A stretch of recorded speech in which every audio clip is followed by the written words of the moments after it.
Hello and good evening. My name is Karen James. Anambra decides IPC Cemeso referred commitment to transparent polls and journalist safety. Good evening and welcome to our special election coverage. Anambra decides 2025 as the state prepares for its governorship election on November 8. Second major media advocate groups, the International Press Center (IPC) and the Center for Media and Society (Cemeso) have affirmed their commitment to ensuring transparency, credible reporting, and journalist safety. The initiative, backed by the European Union under the EU's SDGN2 program, is operating through the Anambra Election Observation Hub to monitor activities in areas time across all 21 local government areas in Anambra State. The Anambra Election Observation Hub is set to play a central role in upholding electoral transparency. It will deploy monitors, fact checkers, and field observers across the state, tracking incidents of misinformation, harassment, and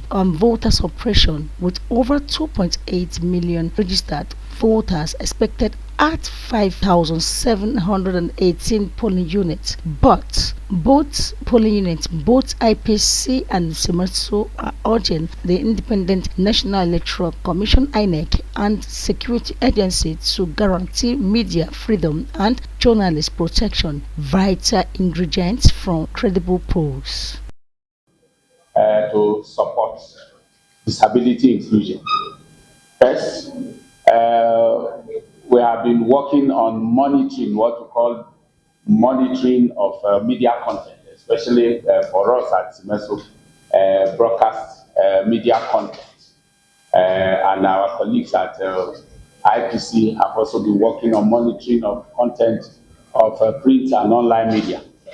And one of the things that we have seen, which indeed goes to make an engagement like this very, very important, is the fact that for a long time, the media has not prioritized attention to the coverage of issues of persons with disability, meaning that disability inclusion in the work of our colleagues, has not been as quality as it should be. So this is an opportunity, for us, to raise our game, to ensure, that we give better or improved coverage to issues of disability inclusion. We have produced materials, we have resource materials. One of them is called Media Guidelines for Disability Inclusive Report, a reportage of elections in Nigeria. And one of the things you will find there will be terms, terminologies for disability inclusion and what to do, during the electoral process for journalists. All of these are available for you, and we will follow up with this activity to make them available again so that better work can be done on the field. We are very proud of what we're doing, and we look forward to better work. Dr. Kimbolo emphasized that these tools will help voters across credible information and strengthen public confidence in the electoral process. Both IPC and Cemeso have also developed resource guide, fact-checking manuals, safety advisories, and disability inclusive reporting handbooks to enhance responsible election coverage across media platforms. As Anambra prepares for its governorship election on Saturday, that's tomorrow, November 8th, 2025, the participation of all eligible voters, including persons with disabilities, remains a critical test of Nigeria's commitment to inclusive democracy. Elections offer not only a platform for citizens to choose their leaders, but also an opportunity to measure the extent to which democratic processes are accessible to everyone, irrespective of physical, sensory, or intellectual capabilities.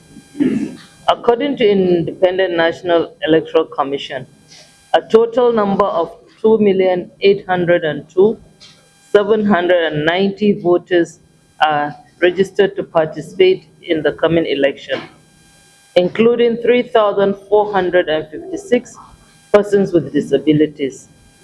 However, The absence of disaggregated data on PVC collection among persons with disabilities raises concern as such data is essential for effective electoral planning and inclusive participation. 16 political parties are fielding candidates in the election, yet none have nominated a person with disability, reflecting the continued gap in political inclusion and representation. In 2025 Anambra State governorship election, the 2025 Anambra State governorship election presents a vital opportunity to assess how far Nigeria has progressed in guaranteeing equal electoral participation for citizens with disabilities. TAF Africa's observation mission aims to provide an evidence-based evaluation of INEC's compliance with the provisions of Section 54, 1 and 2 of the Electoral Act 2022, which mandates the use of assistive tools and inclusive measures for persons with disabilities. The exercise will guarantee valuable data to highlight existing gaps and successes in accessibility, assistive provisions, and voter experience for persons with disabilities. Beyond data collection, this monitoring effort emphasizes TAF's firm belief that inclusive elections are stronger, fairer, and more credible, because no democracy can truly thrive when over 30 million citizens with disabilities remain on the margins of political life. Anambra State. The observers are strategically placed in polling units with the highest number of registered PWD voters. The deployment team consists of 134 stationary polling unit observers and 16 roving media observers. Observers will monitor the availability of assistive devices such as braille ballot guides for the blind voters, magnifying glasses for the voters with albinism and those that are partially blind, and then Form EC30 EPWD for the voters that have for deaf voters.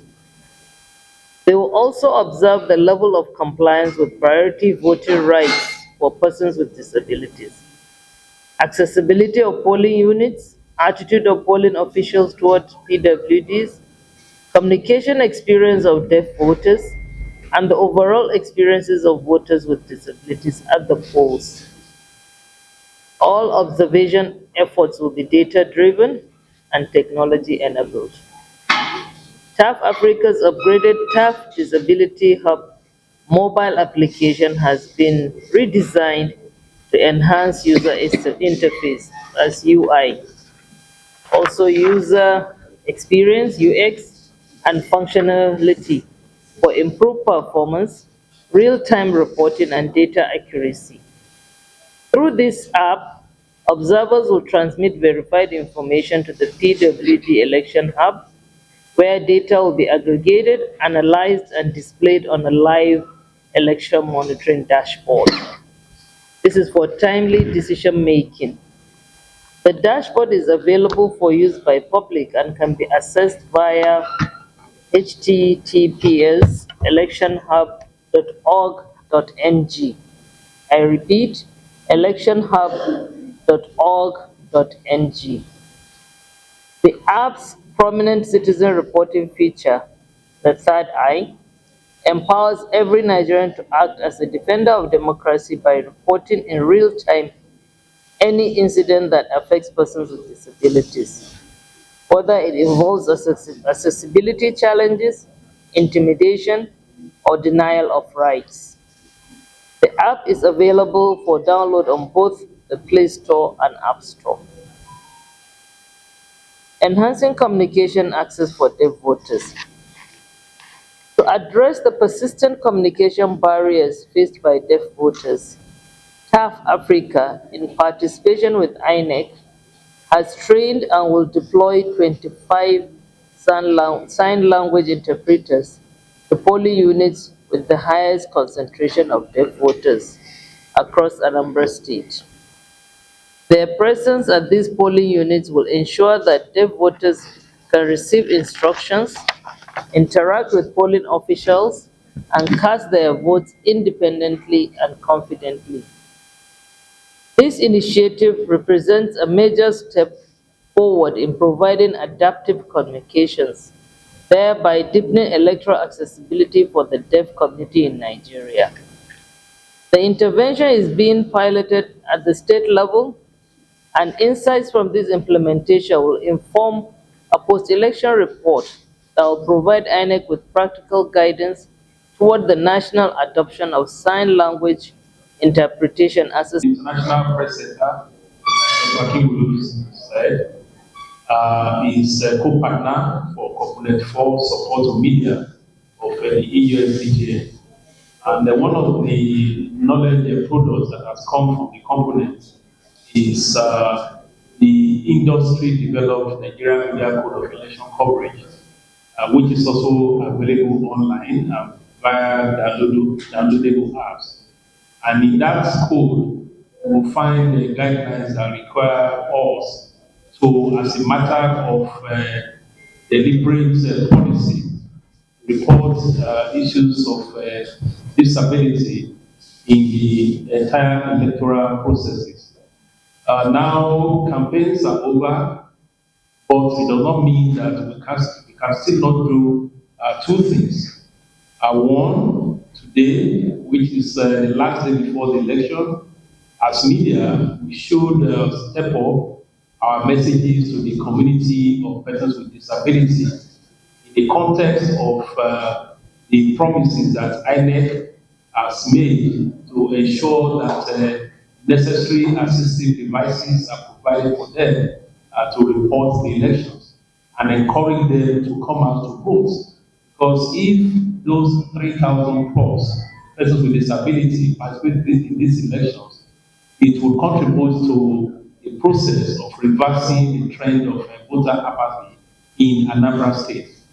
Then tomorrow on election day, we want you to be part of your election reporting in the various polling units. Look out for persons with disability, ask them questions as to whether they are able to vote, and where you observe challenges as media, please get in touch with the relevant authorities in INEC or even the police to ensure that nothing is done in any way to prevent them from casting their votes. I believe if we do all this, we will have helped to fulfill the requirements and the guidelines of the Nigerian Media Code of Election coverage.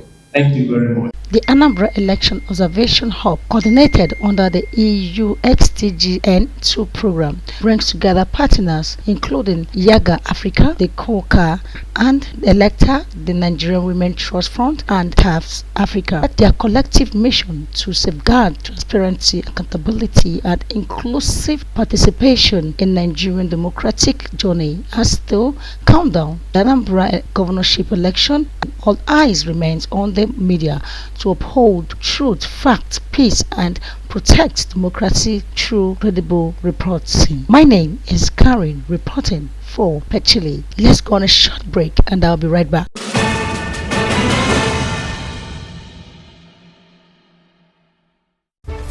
Welcome to Pechilly Investigative Media. Here, we don't just tell stories, we make headlines happen. We bring you reliable news publications that keep you informed and ahead. As media consultants, we shape messages that connect and inspire. We dig deep, uncovering the truth others overlook. Through media podcasts, we spark conversations that matter. We craft advertisements that get your brand noticed. Through powerful stories and grand celebrations, we honor culture, we honor excellence. Pechilly Investigative Media, where truth meets innovation.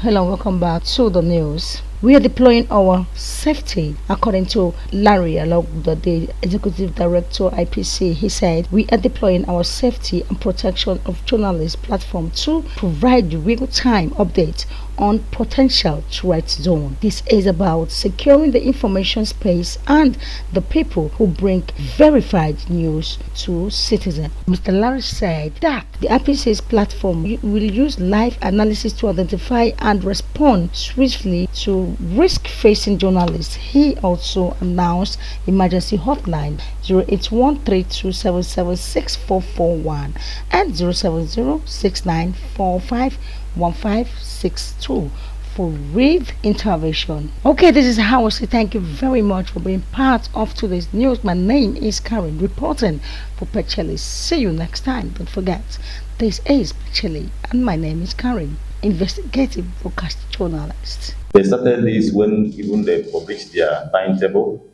They started engaging with journalists, starting from when they started doing the registration.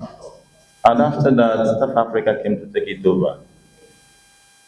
Since August, they have been in Anambra State, mobilizing persons with disabilities across the three central zones, sensitizing us, telling us that we have ability to vote and we are also qualified to be voted for. So we thank South Africa because in the history of interventions in Anambra State on elections, we have not had that level of mobilization of persons with disabilities at the senatorial zone like we had this year. And they went ahead also to help us to solve the major problems we have in the aspect of persons with hearing impairment. They usually complain to us that they are finding it difficult to cast their votes in their polling units. And South Africa took the bull by the horn, and they trained sign language interpreters, and by the approval of INEC, they are deploying them to various polling units to enable our deaf voters to have free and have access to their voting rights. And for us in Anambra State, it is a great achievement. And for them to set up this hub again, to collect information on how the provisions the INEC has promised us they have made is another wonderful idea. So we are so much grateful. But we want to use this opportunity again to call on the security agencies. They have promised us actually that they're going to provide us adequate security, but we are still having the challenges of our members moving around because some of us are still finding it difficult to go to their polling units because of the distance where their polling units are located. They have promised us that, but we want to see that happen, that they will not disturb any bike man or any keke man that will be taking our members to their polling unit to cast their votes. And we're also calling on INEC to make sure that from EC40H they have promised us that they will make sure that all those forms are available, because it is very important and key for us persons to serve the number, because once they have that EC40H, INEC will be able to have our data in a disaggregated manner that will help them to plan better for us, in the coming elections. And also I want to call on all of us to make sure that we do everything that we promote peace. For me, I describe peaceful election as an oil that lubricates inclusion. Because with peace, if you have peace, person with disability will have no fear. They will come out and participate in this election. And we, Anambra State Disability, are ready to participate in this election. We are ready 100% to participate. And we want to see not less than 25% increment in what it has been in the past. Thank you. And the second is results verification. The third relates to inclusivity, and that's the first conference that we just had here. Persons living with disability. And we also have the women as well, the gender participation, and then also disinformation. There are several organizations who are part of this election poll, and Pan Africa is one of those organizations focused on this. And to say that for us as partners, we are interested in the inclusivity of this election, as was just mentioned by some of the partners. But there are also three tests that we are looking forward to this election. The first one is the efficiency test. because Anambra is known to be a state where there is recurrent logistical challenges, polling units not open early, but INEC has assured that those polling units will be open, so we're really looking forward to INEC bringing engines that the polling units open early. The second one, relates to impartiality test, and that yes, you have security situations across some local governments, and often persons living with disability, women, are always at the receiving end, and there's a great need for security agencies to provide security for whether army officials, but also persons living with disability. And the last test is the integrity test that relates to the Vows being used for accreditation, because the law is clear: no Vows, no accreditation, and to prevent against any bypass of the Vows, but also how the results will be managed. And in all of this, we are watching how this election will be conducted and hoping that beyond the integrity test, it also passes the inclusivity test. And so we are enjoying you as we go out tomorrow. Please be on the lookout how INEC officials respond to persons living with disability. But I think we need to congratulate Staff Africa for this innovation. Working closely with INEC, deploying sign language interpreters is the first time this is happening within our own electoral jurisdiction. And so we congratulate South Africa, and we hope that this can be scaled to the subsequent elections holding next year and 2027. I think INEC so far has done what it's supposed to do, because even yesterday we were in CBN and we witnessed the distribution of the sensitive materials. I understand that the non-sensitive materials have already been distributed. Yesterday we witnessed the distribution of the sensitive materials and their transfer to local governments. Today we are going to go to the local government areas and see the RAC centers and see what they have been doing so far. So I think for INEC, the logistics we have witnessed is okay, the preparations before the elections are okay, and now I think it's for us to wait and see what happens tomorrow.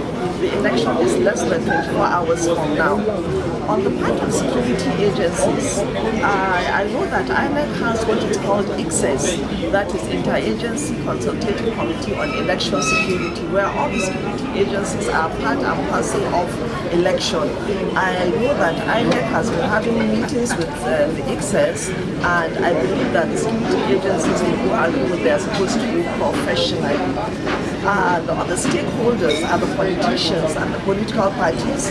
Those also are the real stakeholders, because whatever we're going to do tomorrow is they that are going to be the direct beneficiaries, because one of them is going to emerge as a winner. So for them, I am happy that they were able to sign the peace accord, and they have said that they are going to abide by the rules and regulations.